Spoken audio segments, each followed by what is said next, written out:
U.S. Treasury Secretary Steve Mnuchin leads a trade delegation to Beijing. Could negotiations help put an end to simmering trade disputes? The answers, if we can, right after this break.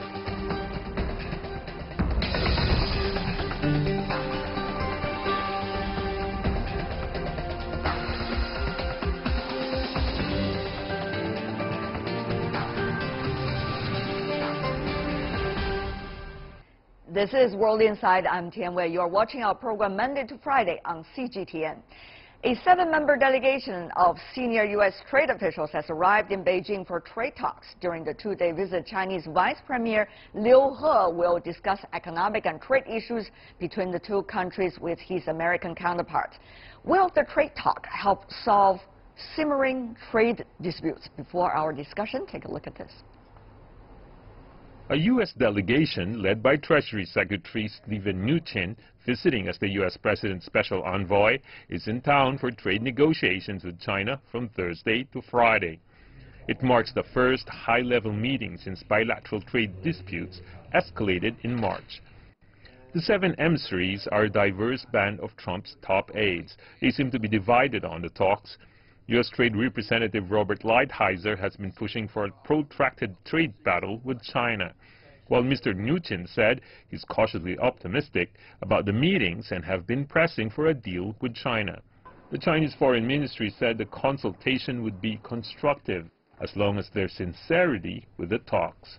We believe that as long as the U.S. side comes in good faith to embrace the general stability of Sino-U.S. trade and business ties, and with an attitude that embraces talks of mutual respect, equality, mutual benefit, and a win-win approach, both sides' consultations will be constructive. In the past few months, China and the U.S. have locked horns over a trade spat. The Trump administration has threatened to levy tariffs on up to $150 billion of Chinese goods, while agricultural products, cars, airplanes, and chemicals are some of the most high-profile categories listed in China's measures against the U.S. As Hua said, given the volume of trade between the two economies and the complexity of their relations, it is unrealistic to expect to solve all the problems in one single consultation. But a dialogue is always a good start.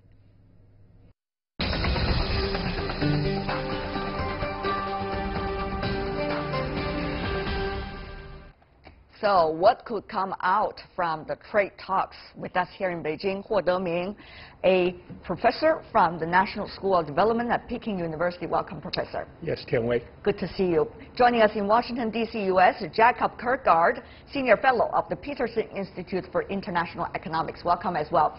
I want to begin with you, Professor Huo. Very briefly, what kind of adjective would you use to describe the best outcome, if there is one, of this 2-day economic and trade talks? I'll be very, very cautious, to be honest, because at this moment, everything could happen. So cautious is the word. Is the word. What about you, Kirkgaard? Mr. Kirkgaard? Well, I very much agree with that statement. I mean, the reality is that it's a big unknown what will happen. The U.S. delegation is arriving without having had an advance team from the Trump administration in Beijing for negotiations about the negotiations. So we really don't know what they're going to propose. As you also mentioned, there seems to be some internal disagreement as well between the U.S. trade representative and, on some issues at least, and the Treasury Secretary. So what the opening gambit, is, so to speak, by the Trump team will be, I think, is anybody's guess.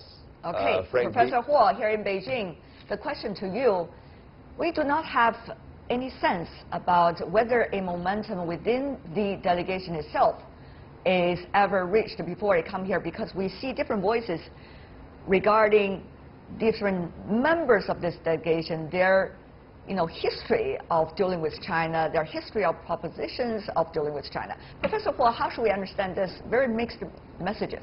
Well, there are mixed messages, of course, within the delegations, but I don't think there's a mixed message from Donald Trump. I remember from his tweet, level playing field. If this is the boss, this is what the boss is saying, instructing his man, his delegation, to do whatever that means. And of course, I would like to know that what the level playing field to say, the United States or even to China. Well, when the U.S. delegation is trying to make this trip, in a tweet, the U.S. president was, quote, optimistic about the upcoming negotiation, looking forward to a good relationship with China's president. Here's what he's trying to say in that quote. Having said that, though, Mr. Trump sometimes sends mixed messages through his tweets as well. So, Mr. Kirkgard, what about that mixture of identity coming from different members of this delegation? They seem to have very different backgrounds in beliefs dealing with China. Yeah, I mean, there's no doubt that the Treasury Secretary and certainly the staff at the U.S. Treasury, which only a few weeks ago issued another of their biannual currency reports without, in a non-confrontational way, they didn't single out China in any way, is a very stark contrast to someone like, for instance, Peter Navarro, who clearly has a long history of, frankly, in my opinion, very strong anti-Chinese bias.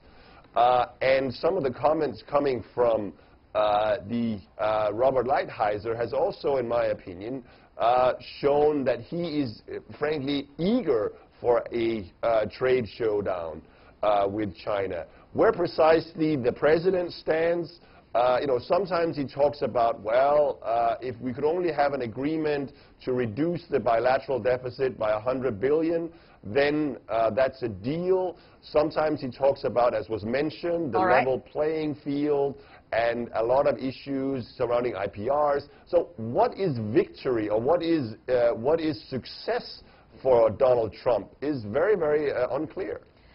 To me, more interesting is not who is going to be the winner or the loser, because it is very hard to figure it out in a trade dispute, I guess. But rather, Professor Huo, if I could pose that question to you, what about this round of talk for the general trend of what is going on between China and the United States? Will this talk, this time, 2 days, help us to understand how any of the two sides are likely to deal with each other and the general nature of this relationship? As I said before, cautious is the word. So whatever happened for this next 24 or 48 hours, it's going to be a prolonged, I believe, a prolonged talk. And I hope that talk will end, will not end in a very, very hazy manner, in a hasty manner. It's not going to work. But as long as we're talking, so the war, trade war, and that terrible word will never happen. So remember that. We could have a very, very long talk, a year or more than a year. But cautious is what both sides need. And also level playing fields. I think that's what Donald Trump has said. I think China side needs to come up with something. Okay. It's not useful to have a rhetoric war, certainly. Not mention a real trade war. But Mr. Kirkgard, let me ask you about this. What could be some of the things that can be done from both sides to make sure things would happen in the positive direction, that the other party could also have the space to accept? That is when a consensus can be reached. That is when a solution is possible. What is your opinion? Well, I mean, I think, first of all, as was just mentioned by the professor, that having a regularized dialogue would be a good starting point.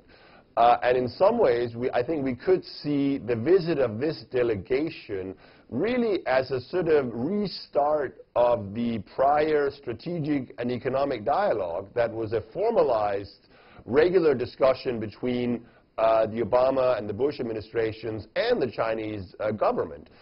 This has the potential to develop into that. So the first thing you need to do is to talk about the issues. Secondly, and I think Donald Trump has mentioned this, one thing that the Chinese government could, in my opinion, do relatively easily was to initiate a, if you like, managed trade, that you simply buy more American Boeing airplanes and other types of big-ticket items to reduce the bilateral trade deficit. Okay. That, in my opinion, will go quite a long way, potentially, to lower a lot of the political animosity within the Trump administration towards China. Professor Huo, how many planes does China need? How many more planes can China buy within 1 year to correct that trade deficit? Is there other proposal? Can U.S. sell us maybe high-tech products? Could that be an option to you? I'm sure that China would love to buy a lot of Boeings, but I don't think that's really the ultimate solutions. Of course, with some purchasing of, say, extra things, that will show the trust, or so to speak, so that in the future, the trade talk will continue and the war word could be avoided. Well, of course, what do you mean by the long run? What do I mean by the long run? I would say half a year, most of a year, because within that period of time, both sides would have the time to build up, say, trust. Okay. And for now, I don't think that on China's side know what's the next step for Donald Trump. And of course, Donald Trump, or President Trump, would like to see some gesture from China. Otherwise, he will not send a team. All right. Mr. Kirkgard, the current account thing going on in the United States, much less saving than investment. That certainly has created the kinds of deficit that the U.S. has been witnessing over the years. If that issue is not being addressed, how much airplanes should China buy? No, I mean, look, I fully agree with the professor that this is not the ultimate solution. And there's no doubt that the, frankly, deeply, deeply irresponsible fiscal policy carried out under the Trump administration, both the tax cuts and the recent spending bills and the imminent trillion-dollar deficits at the federal level that the United States is facing, is going to have the effect of driving up the trade deficit. But the real problem is that because of that, and because of the lack of connection between the macroeconomic policies at home and its trade agenda, there is a real risk that Donald Trump, not perhaps in the next couple of months, but a year and a half down the line, facing an even bigger trade deficit with China and the rest of the world, is going to take even more extreme measures on the trade front, levy more tariffs against China and other countries in the world, for largely domestic political reasons. And that is really why it is so crucial to initiate a sustained and ongoing dialogue between the Trump administration and the Chinese government today, because otherwise, my fear is things are going to get a lot worse. Okay. Professor Huo, one other issue is, how should we understand this? I mean, now, we have the discussion going on, but as both of you have agreed, it's not going to address the issue with a satisfying answer for everybody just within a very short period of time. So how shall we, what is the right attitude? Those of us who is outside this negotiation, but watching very closely, trying to look at it to understand the general trend of this bilateral relationship, what attitude shall we adopt at this point? Professor Huo, very briefly. What attitude? I would say, just to be frank, say what we really mean, and that means we are going to do what we're going to say. So this is what the best thing we can expect. Okay. Otherwise, what can you expect? Blockchain? Right. Mr. Kirkgard, what about that? That both sides trying to figure out a solution. China implement opening up, reform, more auto, and also financial sector. Well, the United States probably could work on, let's say, high-tech exports to China or some of the other ways which China also needs, besides airplanes. That would be personally my preferred strategy, without a doubt. I think China would benefit domestically for doing a lot of the market opening that you just described. Unfortunately, however, I don't view it as likely that the Trump administration is going to enter into a strategy that involves opening up for more involvement, or more sort of trade and investment in the high-tech area. In fact, I fear that we're going to go in the other direction. Because we are going to have a review of the American CFIUS review process of foreign direct investment, and I fear that as part of that, investment links between China and the United States will become much more difficult than they are today. So unfortunately, I don't view the high-tech area as a field in which we can make much progress in the short term. Well, in a discussion, in a negotiation, both sides have to offer something to the other to make things happen. That's what we know. But what exactly they will offer to each other and how will that discussion go, we will only know it 2 days from now. For now, I want to thank both of you, Jacob Kirkgard and Huo Deming. Thank you so much, gentlemen, for being with us. And with that, we're coming to the end of today's program. If you want to find us, try to find us World Insight CGTN into your search engine, or check out our YouTube channel. You can also follow us on Twitter, Facebook, and Sina Weibo. From me, Tian Wei, and everyone on the World Insight team, thanks for watching, and tune in again next time for insights across China and around the world. Good night.